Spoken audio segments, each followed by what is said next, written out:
Oh my day. Okay, that was actually an insane streak. Oh, damn. Yep, that's me. You're probably wondering how I ended up in this situation.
Sometimes you have to just sacrifice what you want to stream for your viewers.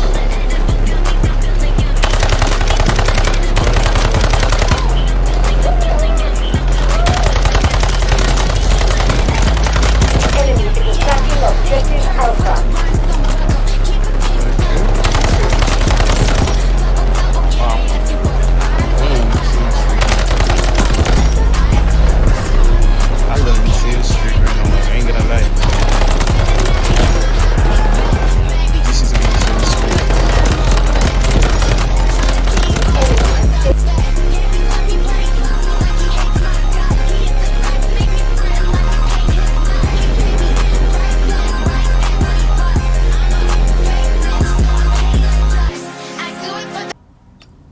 Hey guys, welcome to a new one. My name is Igneo and I'm here in trying to introduce you to the one game everybody has awaited, the one game people actually wished CODE actually did.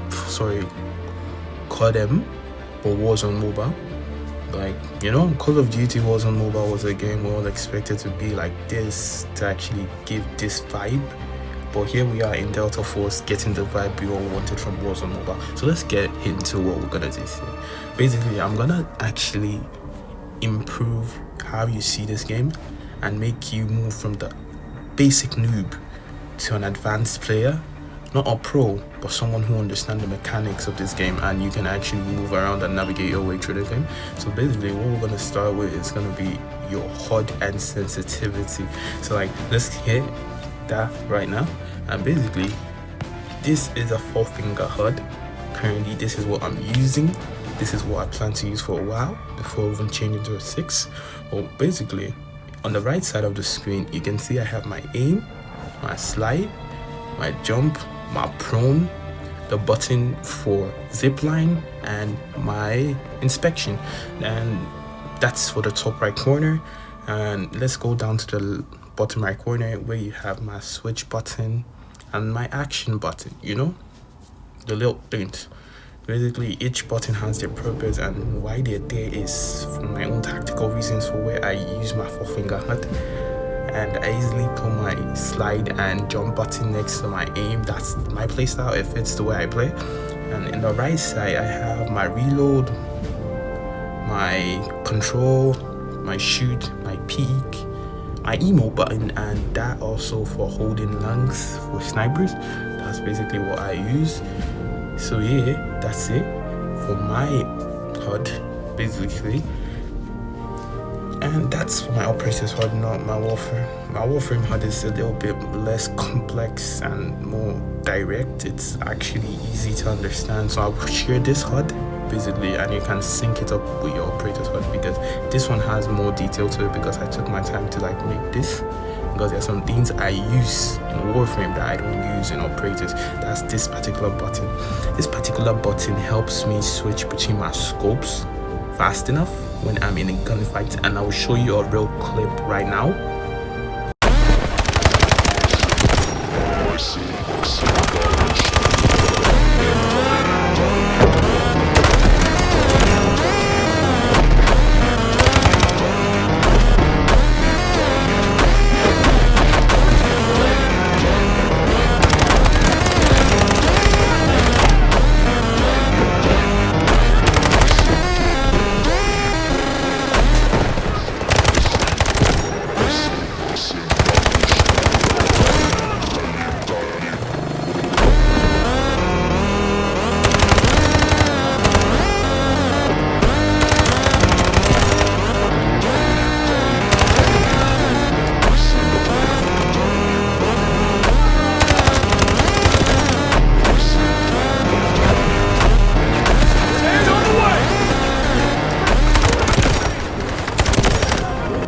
Now you see what I'm talking about? Like, you saw the way I easily switched from scoping in to easily having let's not say hip fire, but hip fire based scoped, more accurate gameplay there. So like, you see, that's the main reason for this particular button. So like, I use it because I have this fast-paced passive aggressive type of gameplay where I can switch from pushing aggro to a passive like game to actually navigate and pulling my enemies, like toy with their minds, thinking that I'm trapped in, but meanwhile I'm drawing them to the den of where they die. So basically that's what I'm doing. That's why my HUD fits my game style perfectly fine. So like, I always advise people to like take note of how they play before building their HUD. I have really fast fingers, so like, I'm easily tapping the buttons I need to tap and use at the same time. So this is my HUD. If you need it, I will drop it down below in the description for you. Then moving on to my sensitivity. My sensitivity is kind of feeling for me because I'm a passive aggressive player, so it's fast but not crazy high at the same time. I can easily flick from opponent to opponent because I already started mastering my sensitivity that good. Like in this introduction clip, you saw how well I navigated in between aggressive and passive gameplay using the corners to my advantage. That's what I'm talking about. That's the way I play. That's why my sensitivity fits my game style. And here's my sensitivity. If you want to use it to make yours, you're all obliged to. This is the sensitivity I use right now. It might change when I switch HUDs, but yeah, this is what I'm working with. I don't use gyro, so it's not really for me. Now let's move on to the next thing on the list. Now the next thing on the list is the operators. We're going to be talking about the operators, every single operator, but we're not going to go into detail because if we go into detail, that'll be too much context for just one video and it's going to make it too long. So now we're going to be talking about each and every single locked and loaded. Here. Leave them in the dust. Categories, which are now. These are the attackers. These three operators here are the attackers. And we have the medics, the defenders, and the recon. Now, let's go with the attackers. The attackers are basically the guys who locked and loaded. Leave them in the dust. Mostly go for the aggressive game. And each and every single one have their own special abilities. We're going to talk about that in the next video. If you guys want to actually have the next video made, let's see if we can get this video to 500 likes, to 1k likes, and I'll give a breakdown of each and every single one in full detail on how to use them effectively. 500 likes and I'll make sure to make a detailed explanation of how each operator works, but like, I won't be able to explain too deep on how to use them on your gameplay. So let's get that to 1k likes, and we shall do that. Let's do that instead, because that's more detail for you guys, effectively help your gameplay. So for now we're just going with the attackers, the medics, the defenders, and also the recon. Now, my arrow knows everything. Has their own specific play style they go with. The recons are those who go for range attacks, which are the snipers, and they basically are the ones who do all the long base attacks. Like, you don't notice them, they see you but you don't see them. And those are the recons. They're the basic guys who do the long stuff. They take the sniper, the marksman, and they get you from ranges you don't expect. Those are the recons. And we have the defenders. Basically, the defenders now are the guys who actually hold the point for you. You basically, okay, now you're playing By the attack time and y'all defend. look up, it'll When you're be playing too attack and late. defend, basically, these guys are the ones who build the walls. They're always protecting what you already captured, or what is already been captured, or is going to be captured. These are the guys that actually do the defending work. They're always capturing and being around the defense, and always like helping. They're always helping the medic in most cases, because the medics are always out with the attackers, but basically not too far off. You feel me? I got your back, your Now the front, medic, the whole the meat medics are sack. really important, because in this game, the only people that can res you when you're knocked but not down is the medic and your teammates. So like the medics are the one that help out with like resing you. They're the only ones that can help out resing you when your teammates are around. So basically that's what the medics do. They help with the like bringing you back into the gunfight. Then the attackers. One thing you need to know as an attacker Limits is that are meant to be each time conquered. you die, 20% of your 300 health is reduced. So the constant time you die is like you're minusing 20, you're minusing 20, you're minusing 20. And the health of the attackers, the number of attackers dwindle.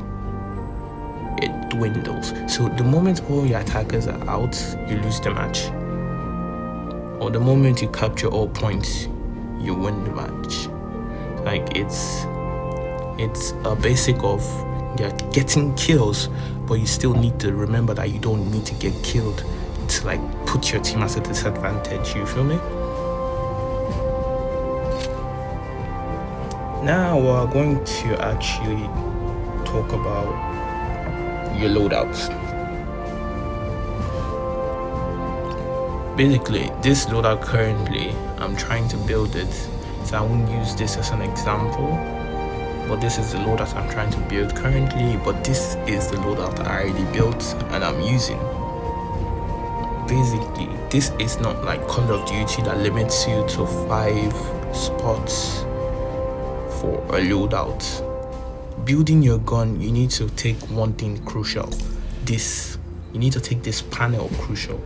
This panel shows every single thing you need to know about the gun, and this underneath panel tells you every single thing you need to know about the gun details. The gun details like firing rate, the capacity, the mode, if it's a single or auto, the muzzle velocity, those type of stuff. Then the upper part tells you the damage, the range, the control, the handling, the stability, and the accuracy of the gun. Basically, the first thing you need to take note in every gun is actually the firing rate. The firing rate determines how much recoil the gun has. If it's a high firing rate gun, you know that when you're building the gun, you have to build control to the gun. Because if the gun lacks control, the recoil pattern is something that is going to be difficult for you to control. That's one thing you need to have in mind. So you need to actually have in mind the firing rate and the control of the gun. That's the first two things you need to have in mind. Then the next thing you need to have in mind is the damage and range. If a gun with good damage lacks range, now you know you actually need to build it for range and still keep the damage. That's one thing you need to understand. Then another thing you need to keep in mind is the accuracy. How well the shots are hit by the gun. How well the shots are hit in the essence of how accurate they are in each part. And to test that, you can just easily come to the range. One thing people don't notice is that in range, you can easily come here and modify whenever you want to like give your guns any specifics. If you know that the gun is lacking one thing, stability is off, you rebuild it to fit stability. You know, try to like always constantly make sure everything is fine. This is the gun I used in the videos. If you need the loadout, I'm going to drop the code down there in the description. Another thing you need to take note is that in this game, you can actually build the length on how you want to affect the gun. Like if you increase it, you see the firing stability increases, but the mobility while ADS decreases. So like this game is like basically the one games that lets you explore how much you want. You can explore how much you want. There's no limits to the exploration of how well you want to make your gun. The game takes it to a whole new level, and it actually is crazy how well they put detail into this game. Now, each gunfight determines from the accuracy to the range. That's each gunfight. So like every gun, you need to determine the range and accuracy of the gun to know if you're going to win the gunfight or not. So like the range you have to have in mind. So if you know your gun is a long range gun, it's obviously going to have a lesser or faster, determining the gun ADS and speed. So you need to have in mind that the more stability, the slower the ADS. Don't forget. And magazine size alone affects the ADS and speed. This gun is way faster if it's ADSing with a less magazine size, but I'm using the 60 drum mag because I'm an aggressive player and I don't want to be reloading constantly when I should be getting more people down than reloading. So one thing you should have in mind is also your magazine size. So don't forget that. That's something you should always have in mind. And for today, I would stop it at there. I don't want to extend the video for any longer, but you can always come to the range to practice your accuracy and also practice how well you need to adjust your HUD, because here is somewhere that is actually amazing for you to practice. It's a well-built interface, well-integrated game, and yeah, the game has a long way to go, but it's actually great for a startup. Thank you guys, and I'll see you in the next one.